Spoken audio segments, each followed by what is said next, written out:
welcome Saul Cockburn. Okay, good evening everyone. My name's Saul and I am from Tooletries.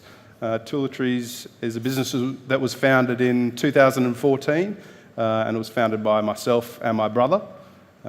We love working together and that's why he's not here tonight. He would have loved to have been here as well, but he couldn't make it. And I'm here to tell you a little bit about my story and how I went from being a criminal lawyer to founding a company that makes silicone bathroom accessories. Basically, as I said, a criminal lawyer to storage solutions for men's grooming products, a pretty different career path that I've now chosen, but something that I don't regret ever. Since I've gone into this business, I haven't really felt like I've worked a day. I've enjoyed every minute of it, and I wouldn't change a thing. So my background, I was a criminal defence lawyer for 7 years, and I also worked for a judge as a judge's associate for about a year and a half before that. So I was into that career. I was there for a while. I worked for two quite prominent criminal law firms in Brisbane, but I was just never passionate about it. I spoke to a lot of my peers and they loved the job. I could tell. One of my co-workers even called his dogs Justice an Alibi. And I was like, I can't compete with this. I'm never going to be like that. And I wanted to find something that I could be passionate about.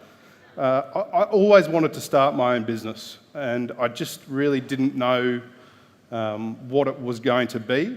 I did flirt with starting my own firm, but I knew I probably wasn't going to be a success because I just knew that I wasn't going to be able to put everything into it, mainly because I didn't really love it. So I decided to start Tooletries at 33 with my brother. He was 31 at the time. Basically, it started over a beer in London, and I said to him, I think it'd be cool to make a toiletry bag that looks like a toolbox. And he said, yeah, let's do it. So we did. And from there, we started with a Kickstarter program, and we were one of the first companies in Brisbane to do that and to have a successful campaign. We raised about $50,000 with the bathroom travel case, and as I said, it was a little toiletry bag that looks like a toolbox. We don't make that product anymore, but it launched us into the silicone products that we now manufacture. So we do lots of different things. Our main line, which is the Tooletries, is storage solutions for men's grooming products. And we also do a shower beer holder, which you may not have seen. We've brought out a wine holder as well, so that's coming out now. And we do also some white label manufacturing for a company called Real Techniques, and we make makeup brush holders, which I never in my wildest dreams thought I'd be doing, but it's something that, we love. So I'll just show you a little video just to explain the products that we do for Tooletries, and this is probably an easier way than actually talking about it. Turn your bathroom into a sanctuary of organization like this. Tooletries makes it possible. Step 1, peel. Step 2, stick. Step 3, organize. It's that easy to give all your grooming essentials a little home of their own and keep them within easy reach. So go forth, male grooming product lovers, and organize. Organize. Organize. Organize.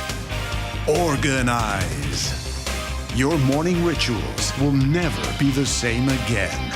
And Tooletries are designed to sit together, so you can have as many as you want. They're removable and reusable. Plus, they're made of 100% silicone with our patent-pending grip technology, so they won't fall off. Here comes Brian to demonstrate. Come on, Brian. Gentlemen, your bathroom is ready.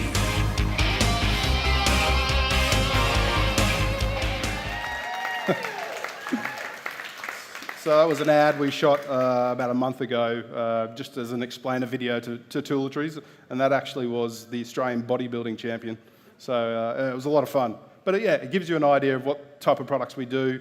We're sort of in a little niche where we're doing toiletries specifically for men. And we're basically one of the only companies that's doing toiletries just for men. So as I said, we started with a Kickstarter campaign in 14. We started selling those silicone products in January of 2016. And we went to America first before we'd sold really any product here. That was really my brother. He said if we can make it there, we've got a good chance of making it anywhere. So we flew to America and just started doing trade shows.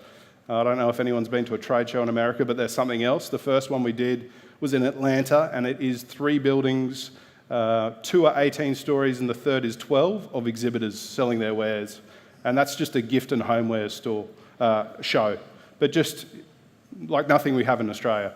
And we were lucky enough to go straight into a few big retailers like Bed Bath & Beyond, the Container Store.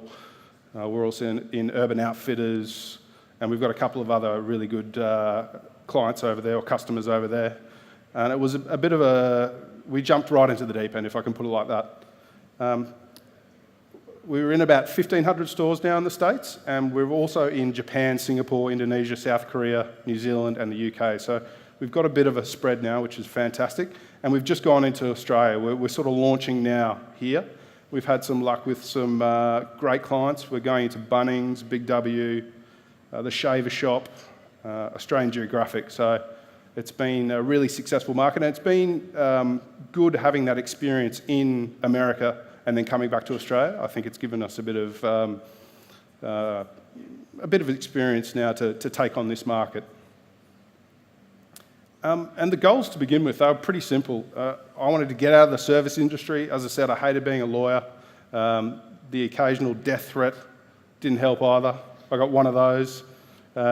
We wanted to make money while we sleep, so we wanted to go overseas and see money come in overnight, which was really cool the first time it happened, wake up and have a few sales. We wanted the ability to work anywhere in the world, and we wanted to make some more money as well. And I guess being my own boss, that was a big one for me. I didn't like taking orders from my old bosses, and they could probably tell you a few stories about that. And the sort of the theme of this talk tonight is to have no plan B. That was really a feature of Josh and I starting the business. We immediately quit our jobs. He was in marketing, and I was in the law. So we had a very different corporate background, which was good. But we made the decision straight away to say, right, we are not going into this half-assed. We're going to go into it, jump into the deep end straight away. So we both quit our job. We had an investment property together, and we sold that straight away to put the funds towards Tooletries. We had basically all our savings go straight into it. There literally was no plan B. If it had failed, I don't know what we would have done, but that sort of was a great motivator, because if there was nothing to go to, then we had to make it work. And that's been really a theme of Tooletries.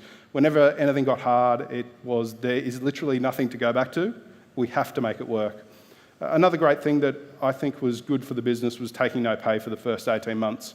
Even though we had money coming in, we decided to put it all back into the business. I worked at Star Trek, which was surprisingly great. And my brother worked as a PT, so we worked during the day at Tooletries and then went to work at night. We did that for about the first 18 months. A couple of major takeaways I thought I could just talk about that I've learned, and I might be able to add a couple of others that I've thought about during the day. The first is don't listen to naysayers. I don't know how many of my mates pulled me aside after a couple of beers and said, "You're going to do what? You're going to go from a law career to making a plastic box." I was like, yeah, it's a good idea. And believe in yourself and your ideas. That's just a given. We were really stoic in our push behind the first product we had.